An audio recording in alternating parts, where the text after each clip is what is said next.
ఇవాళ రేవంత్ రెడ్డి వస్తే బూతుల కంపొస్తుంది ఎక్కడికి పోయినా సరే. దాన్ని మళ్ళీ తెల్లారి శుద్ధి చేసుకోవాల్సి వస్తుంది ప్రజలు.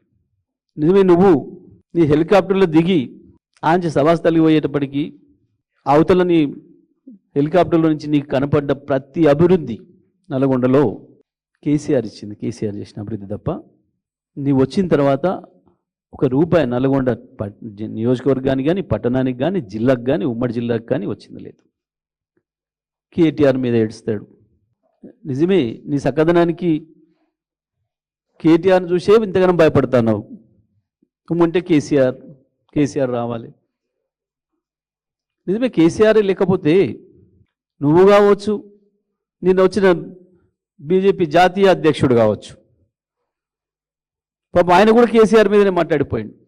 వీళ్ళిద్దరిని చూస్తే మీరు బీజేపీ కాంగ్రెస్ని విమర్శించదు, తెలంగాణ కాంగ్రెస్ బీజేపీని విమర్శించదు.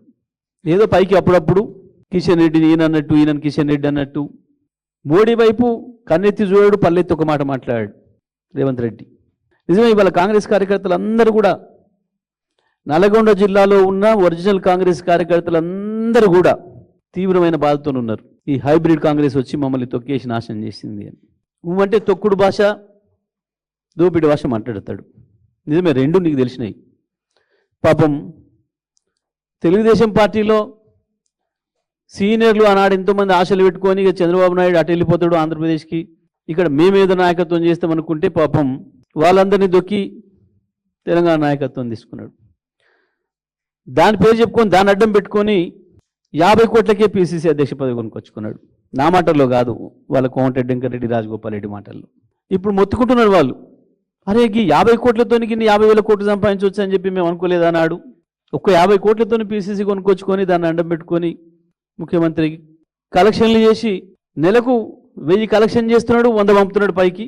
100 పైకి పంపిస్తే వాళ్ళు ఆడికే సంతృప్తి పడి కొనసాగిస్తున్నారు. నెలకు 1000 కోట్లు ఏమో ఈయన సంపాదిస్తున్నాడు అని చెప్పి వాళ్ళు బాధపడుతున్నారు. నిజమే, తొక్కడం అలవాటే నీకు. పాపం తెలంగాణలో 10 ఏళ్ళు, అంతకుముందు 20 ఏళ్ళు 30 ఏళ్ళు వాళ్ళకి జ్ఞానం తెలిసిన కానించి పాపం ఆ 3 రంగుల జెండా, కాంగ్రెస్ జెండా పట్టుకొని తిరిగిన బట్టి కావచ్చు, ఉత్తమ్ కావచ్చు, పొన్నం కావచ్చు, దామోదర్ రాజనరసింహ కావచ్చు, శ్రీధర్ బాబు కావచ్చు, కోమటిరెడ్డి సోదరులు కావచ్చు, అందరిని దొక్కే పిసిసి తెచ్చుకున్నావు. దోపిడీ చేసి కలెక్షన్ చేసే పదవి నిలబెట్టుకుంటున్నాం. ఇవాళ నీకు తెలిసిన పదాలు గివే, నీకు వచ్చిన భాష గదే. తొక్కడం అనే ఆలోచన కనుక ఏ ఒక్క సెకండ్ కేసీఆర్కి వచ్చినా ఇవాళ నీ ఓడు అడ్రస్ తెలిసేది కాదు. ఇవాళ ఈ రాష్ట్ర ప్రజలకి తొక్కుడు అలవాటు లేదు మాకు, తొక్కుడు భాష ఎన్నడూ మాట్లాడలేము మేము. కేసీఆర్ ఎన్నడూ అటువంటి దాని